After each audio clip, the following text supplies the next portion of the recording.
नमस्कार बच्चों। तो आ गए हम फिर से दूसरा एपिसोड लेके अपने चैप्टर्स का काइनेमेटिक्स का।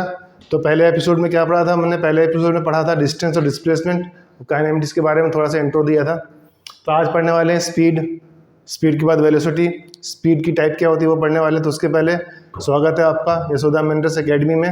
अब समझने की बात है स्पीड। स्पीड होता क्या है? स्पीड जो होता है बहुत बार अपन यूज़ करते हैं स्पीड के मामले में, कितना तेज़ चल रहे हो, कितना धीरे चल रहे हो। तो मतलब तेज़ चल रहे हो तो तेज़ का मतलब क्या है? टाइम के डिफरेंस में ना। अगर कम समय में ज़्यादा काम कर रहे हो तो आप तेज़ चल रहे हो, और समय ज़्यादा लेके कम काम कर रहे हो तो धीरे चल रहे हो। मतलब टाइम के डिफरेंस में कोई चीज़ बदलाव हो रहा है, उसको अपन स्पीड बोलते हैं। अभी अपन स्पीड को अगर और समझने की कोशिश करें काइनेमेटिक्स की भाषा में समझेंगे तो डिस्टेंस चेंज हो रहा है, लेकिन और अच्छे से समझने की कोशिश करें नॉर्मल भाषा में, इजी करने की बात करें तो जो नॉर्मल बात करते हैं, अपनी खुद की बॉडी ले लो। खुद की बॉडी की बात करते हैं तो क्या बोलते हैं अपन? 1 मिनट में 72 बार धड़कता है दिल। ज़्यादा धड़कने लग जाए तो तेज हो गया, और कम धड़कने लग जाए तो धीरे हो गया। मतलब टाइम के डिफरेंस में ना 1 मिनट में कितना धड़क रहा है।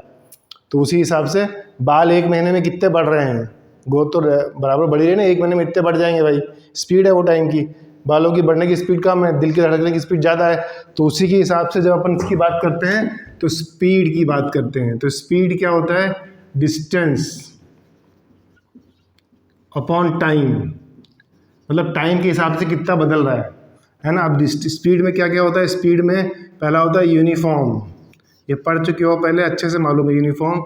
दूसरा होता है नॉन यूनिफॉर्म, ये सब जानने वाली चीज़ें हैं, जान चुके हो पहले। उसका होता है एवरेज स्पीड, उसके बाद होता है इंस्टेंटेनियस स्पीड। ठीक है ना? तो समझ गए बात। अब टाइम की बात कर रहे हैं तो टाइम का मतलब ये है कि पाथ है। अब पाथ में टाइम के हिसाब से क्या है? 100 किलोमीटर 200 किलोमीटर कवर करना है तो कितनी देर में जाएंगे अपन? 200 किलोमीटर हो सकता है 1 घंटे में चले जाएं, 200 किलोमीटर हो सकता है 4 घंटे में जाएं, 200 किलोमीटर हो सकता है 2 घंटे में जाएं। तुमने कितनी स्पीड दबा रखी है गाड़ी में? अगर 200 से चल रहे हो तो 1 घंटे में पहुंच जाओगे। अब 50 में चल रहे हो 4 घंटे में पहुंचोगे, 100 में चल रहे हो 2 घंटे में पहुंचोगे। तो ये स्पीड हो गई। कितनी टाइम के हिसाब से तुम्हारा डिस्टेंस किस रेशियो में, किस रेट में बदल रहा है, उसको बोलते हैं स्पीड। उसमें तो यूनिफॉर्म सबको मालूम है। यूनिफॉर्म क्या होता है? यूनिफॉर्म 10 बार दिन में सुनते हो कि यूनिफॉर्म यूनिफॉर्म यूनिफॉर्म। स्कूल में यूनिफॉर्म क्यों पहनते हो? यूनिफॉर्म क्या होता है? मतलब क्या होता है यूनिफॉर्म का? एक जैसा। यूनिफॉर्म स्कूल में यूनिफॉर्म क्यों पहनते हैं? सब एक जैसे हों, अलग अलग ना हो, ना दिखे कि कोई तेज चल रहा है कोई धीरे चल रहा है, मतलब कोई अमीर है कोई गरीब है। स्कूल में सब एक जैसे दिखने चाहिए। स्कूल में या फिर ऑर्गेनाइजेशन में एक जैसे दिखते हैं ना। एक स्टाफ, एक लेवल का स्टाफ एक जैसा होता है, अगले उसके ऊपर वाला एक जैसा होता है, पहचान में आ जाए कि किस लेवल का बंदा है। तो वही तो स्पीड में भी यही होता है। यूनिफॉर्म मतलब एक जैसा चल रहा है। एक जैसा मतलब हर घंटे में एक जैसा। 200 चलना है तो पहला घंटा चला 50 की स्पीड से, दूसरा घंटा भी 50 की स्पीड से, तीसरा घंटा भी 50 की स्पीड से, चौथा घंटा भी 50 की स्पीड से। ठीक है ना? चौथा घंटा 50 की स्पीड से। तो क्या वो एक जैसा चल रहा है ना? मतलब एक जैसा, हर घंटे में एक जैसा है। बोलते हैं ना कितनी स्पीड से है 1 घंटा, तो हर घंटे में 50 चल रहा है। ठीक है ना? अब इसका उल्टा कर दो, नॉन यूनिफॉर्म, सब अलग अलग है, हर घंटे में अलग चल रहा है। जाना है 200 ही, पहले घंटे में चल गया 100, पहले घंटे में चल गया 100 किलोमीटर पर आवर, दूसरे में चल गया 25, अगले में 50, ठीक है ना? फिर अगले में 25, हो गया ना 100। तो क्या हो, ये नॉन यूनिफॉर्म हो गया। मतलब हर टाइम हर घंटे में अलग अलग चलना है। पर यूनिट की बात कर रहे हैं। अब ये बता दें कि 1 मिनट में दिल धड़कता है 72 बार, 1 घंटे में चलते हैं अपन जितना, तो यूनिट क्या हुआ? 1 आवर 1 मिनट ना, यूनिट ले रहे हैं, पर यूनिट की बात कर रहे हैं। 1 मिनट भी पर यूनिट है और 1 घंटा भी यूनिट। तब यहाँ 1 घंटे की बात कर रहे हैं तो 1 घंटे में कितना चल रहा है, और 1 मिनट की बात करें तो 1 मिनट में कितना चल रहा है, वो भी पर यूनिट की बात कर रहे हैं। ठीक है ना? तो ये हो गया यूनिफॉर्म और नॉन यूनिफॉर्म। क्लियर हो गया बात? ठीक है। अब अगली कहानी आती है एवरेज स्पीड की। एवरेज स्पीड, एवरेज तुमने बहुत सुना होगा। एवरेज स्पीड भी तुमको नॉर्मल समझाता हूँ। एवरेज मतलब फॉर्मूला इसका होता है total distance upon total time, ठीक है। और नॉर्मल बात क्या करें तो समझाने के लिए इसको हम समझाने के लिए ले लेते हैं तुम्हारे मार्क्स जितने आते हैं, मार्क्स ऑब्टेन, चलो छोड़ो, मार्क्स कैसे आते हैं तुम्हारे एग्जाम में, कैसे आते हैं, क्या निकालते हो एग्जाम में? 70% एग्जाम है, 70% मतलब 70% में सब में 70-70 है, सब में 70-70 है तो नहीं, एवरेज निकालते हो। कैसे निकालते हो? मान लो तुम्हारे 5 सब्जेक्ट हैं, 500 के सब्जेक्ट हैं, total time, total marks, marks number कितना है सब में? 50-50, 50 प्लस 50 प्लस 50 प्लस 50 प्लस 50 कितना हो गया? 1 2 3 4 5, मतलब 250 हो गया। तो 250 अपॉन 500, ठीक है ना, तुम्हारा ये निकल गया, इंटू 100 कर देते हो तो तुम्हारा क्या आता है? परसेंट आ जाता है, ठीक है ना, 50% आ गया। तो ये एवरेज जो है 50, मतलब सब में तुमने 50-50 पाए हैं तो इसको एवरेज बोलते हैं। इसी तरह से अगर स्पीड की बात करें तो स्पीड में भी यही कहानी होती है, 50-50 कितना चले तुम, अपने इसके पहले एग्जाम्पल लिए थे, 50 प्लस 50 प्लस 50 प्लस 50, ठीक है ना। टोटल डिस्टेंस कितना चल गया? 50-50-50 200, तो 200 डिस्टेंस चले अपन कितने टाइम में? 4 घंटे में। तो कितना हो गया तुम्हारा? 50, मतलब हर घंटे में तुम 50 चले।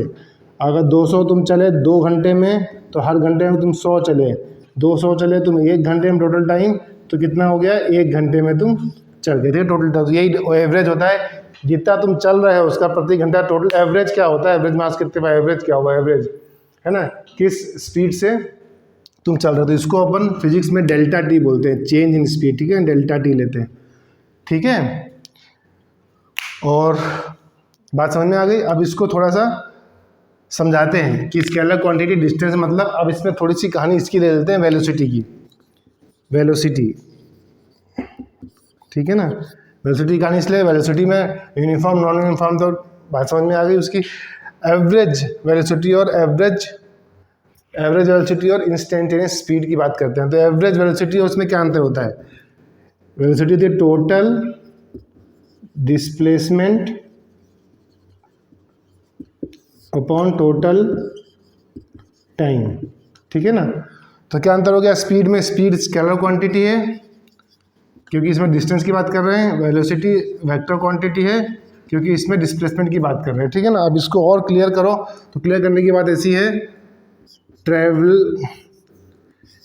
Car travel with 40 kilometre per hour, ठीक है ना, बाय टाइम, ठीक है। और ये हो गया स्पीड की बात कर रहे हैं। अगर वेलोसिटी की बात कर रहे हैं तो car travel with 40 kilometre per hour towards north, ठीक है ना, 9th में पढ़ चुके। मतलब क्या हुआ, इसमें डायरेक्शन आ गया तो ये वेक्टर हो गया, मतलब ये डिस्प्लेसमेंट हो गया। तो यही अंतर होता है डिस्टेंस, स्पीड और वेक्टर में, स्पीड और वेलोसिटी में, ठीक है ना। इसमें भी इंस्टेंटेनियस वेलोसिटी आएगी और इसमें भी, वो अपन बाद में पढ़ेंगे इंस्टेंटेनियस। और इंस्टेंटेनियस क्या होता है, स्पीड और इंस्टेंटेनियस थोड़ा सा बता देता हूँ। इंस्टेंटेनियस स्पीड का मतलब होता है कि change in small time, dt, बहुत थोड़े समय के लिए कोई स्पीड चल रही है तो बिल्कुल एक इतना छोटा समय जो 0 के बराबर होता है, ठीक है ना, उसको अपन बोलते हैं इंस्टेंटेनियस स्पीड, है ना। मान लो चल रही है कहानी, ऐसे चल रहे हो, फिर ये बढ़ा, फिर ये बढ़ा, ये बढ़ा, ये बढ़ा, ये बढ़ा, बीच में छोटे समय के लिए जो बढ़ती है स्पीड, बढ़ती है या कम होती है, एक छोटे समय की स्पीड को हम इंस्टेंटेनियस स्पीड बोलते हैं, बहुत छोटे समय की स्पीड को। और बहुत छोटे समय की वेलोसिटी को हम इंस्टेंटेनियस वेलोसिटी बोलते हैं। इसके सवाल वगैरह हम अगली बार करेंगे क्योंकि डिफ्रेंसिएशन पार्ट में आता है, तो अगली बार करेंगे, ठीक है ना। अब फॉर्मूला समझ में आ गया। तो अब एवरेज स्पीड और वेक्टर वेलोसिटी की कहानी होती है। तो अब करें कैसे? मान लो कोई चीज़ समझाने को आती है, सवाल किस तरह के आते हैं, ठीक है ना। सवालों में अगर ये लिया जाए, एक सवाल थोड़ा सा बताता हूँ। मान लो समझ, इस ए से बी आदमी गया, सवाल लिखा हुआ अलग बात है, ए से बी गया, तुम्हारा 10 मीटर है, ठीक है, 10 मीटर है, और वापस से बी से फिर सी पे आ गया 5 मीटर, ठीक है ना। अब इसमें तुमसे कोई पूछे कि एवरेज स्पीड निकालनी है, एवरेज स्पीड निकालनी है, तो कैसे निकालोगे एवरेज स्पीड? डिस्टेंस कितना हुआ? 10 + 5, और टाइम नहीं दिया ना, टाइम दे देते हैं इसमें। मान लो ये 15, ये 3 मिनट ये 3 मिनट और ये 2 मिनट, ठीक है ना। तो क्या हुआ 15/3 + 2 है ना, 2 मिनट, तो कितना हो गया मीटर पर सेकंड, 2 सेकंड में, ठीक है ना। तो कितना हो गया 15/5 तो हो गया 3, तो ये तुम्हारी आ गई स्पीड 3 मीटर पर सेकंड, ठीक है ना। तुम्हारी आ गई एवरेज स्पीड, ठीक है। अब इसमें वेलोसिटी की बात करें तो वेलोसिटी में कहानी बदल जाएगी। क्या बदल जाएगी,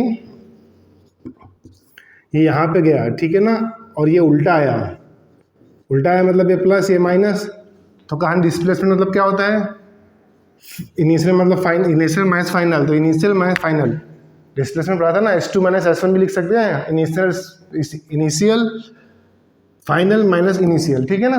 या फिर ऐसे कर लो, तो इसमें क्या हुआ, इसमें देखो, अब इसमें कहानी देखो तो क्या उल्टा हो गया, तो 10 कितना चला, पहले 10 चला, डिस्प्लेसमेंट है, वापस आया 5, तो ये माइनस हो जाएगा, प्लस -5 हो जाएगा, ठीक है ना, डिवाइड बाय 3 + 2, ठीक है। तो क्या हो गया 10 - 5 डिवाइड बाय 5, तो कितना हो गया 5/5 = 1 मीटर पर सेकंड।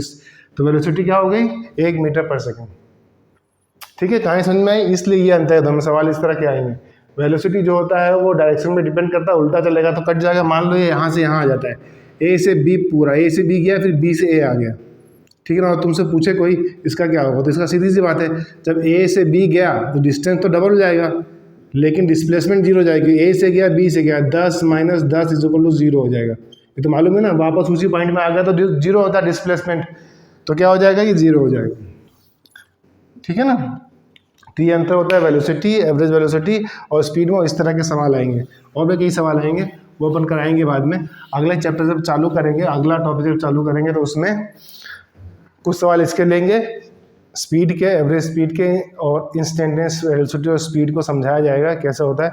ये बात मेरे ख्याल से क्लियर हो गई होगी, नहीं हुई क्लियर हो गई है तो लाइक करो, सब्सक्राइब करो, साथ में चलते रहो। अगला एपिसोड लेके आएंगे, थोड़ा छोटा पार्ट में पढ़ रहे हैं, इससे चीज़ें क्लियर होती जाएं, है ना।